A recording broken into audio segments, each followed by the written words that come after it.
মায়াপুর ও নবদ্বীপ ভ্রমণের প্রথম দিন আমরা ছিলাম মায়াপুরেই, আর সেই দিনের রাতটা ওখানেই কাটিয়েছি। পরের দিন সকালবেলা 8টার মধ্যে চেক আউট করে আমরা বেরিয়ে পড়েছিলাম, আর আমরা ছিলাম চৈতন্য গৌড়ীয় সেবাশ্রম। তো সকাল সকাল 8টার মধ্যে ওখানে চেক আউট করতে হয়। যাই হোক, তারপরে আমরা একটা টোটো ভাড়া করে চলে আসলাম ফেরিঘাটে, আর এই টোটো ভাড়াতে পার হেড 10 টাকা করে নিয়েছে। এরপর ফেরিঘাটে এসে মায়াপুর থেকে নবদ্বীপ যাওয়ার টিকিট কেটে নিয়েছিলাম, যেটা ছিল 10 টাকা করে পার হেড। মায়াপুর থেকে নবদ্বীপ যাওয়ার জন্য কিন্তু সম্পূর্ণ টোটোও পাওয়া যায়, তবে আমি প্রেফার করব এই নৌকাতে যাওয়ার জন্য, মানে লঞ্চে যাওয়ার জন্য।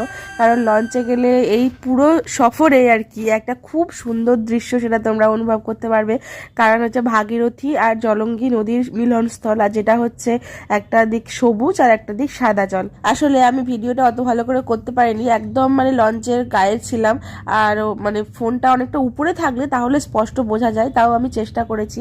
এখানে তোমরা দেখলে বুঝতে পারবে যে সবুজ জলটা ছিল না, তার ভিতরে যে সবুজ সবুজ ঘাসগুলো পর্যন্ত দেখা যাচ্ছিল। মানে যখন জোয়ার আসে তখন পরিষ্কার হয়ে যায়, আর ভাটার সময় যেহেতু লঞ্চ নৌকা ছাড়ে তো সেই জন্য অনেকটা জল নিচের দিকে থাকে, আর পুরো বড় বড় ঘাস নিচ থেকে দেখা যাচ্ছিল, ভীষণ সুন্দর লাগছিল।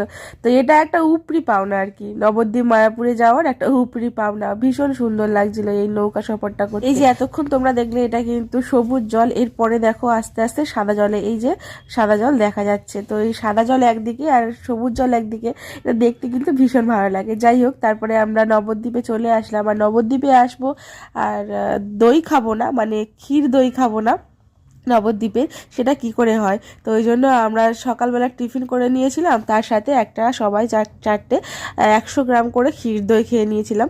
তো তারপর তোমরা ওখান থেকে নিয়েও আসতে পারো, একদম যে ফেরিঘাটের বাইরে ডান দিকে যে মানে দোকানটা আছে সেই দোকান থেকে কিনে খাবে, তাহলে কিন্তু বেশি ভালো টেস্টি হয়। ওখান থেকে কিনতেও পাওয়া যায়, তবে এখানে ওই 1 কেজি কিনতে হয়, 1 কেজি থেকে স্টার্ট, যেটা ভালো দোকানটা আর কি। তো যাই হোক, তারপরে আমরা ওখানে একটা টোটো ভাড়া করে নিয়েছিলাম, আর টোটোটা নিয়েছিল 400 টাকা।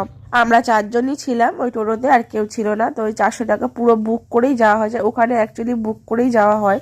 তো ওখানে প্রথমবার আমাদেরকে নিয়ে গেছিল শ্রী চৈতন্য মন্দির, আর এখানে ছিল অনেক হনুমান, যদিও সেই হনুমানগুলো ভদ্র হনুমান। তো যাই হোক, তারপরে ওখানে টিকিট কেটে 10 টাকা করে টিকিট কেটে আমরা গেছিলাম ওই মন্দিরের মধ্যেই গুপ্ত বৃন্দাবন। তো সেখানটায় ঘোরাঘুরি করার পর এরপর আমরা কোথায় ঘুরলাম সেটা পরের পার্টে তোমাদেরকে দেখাবো।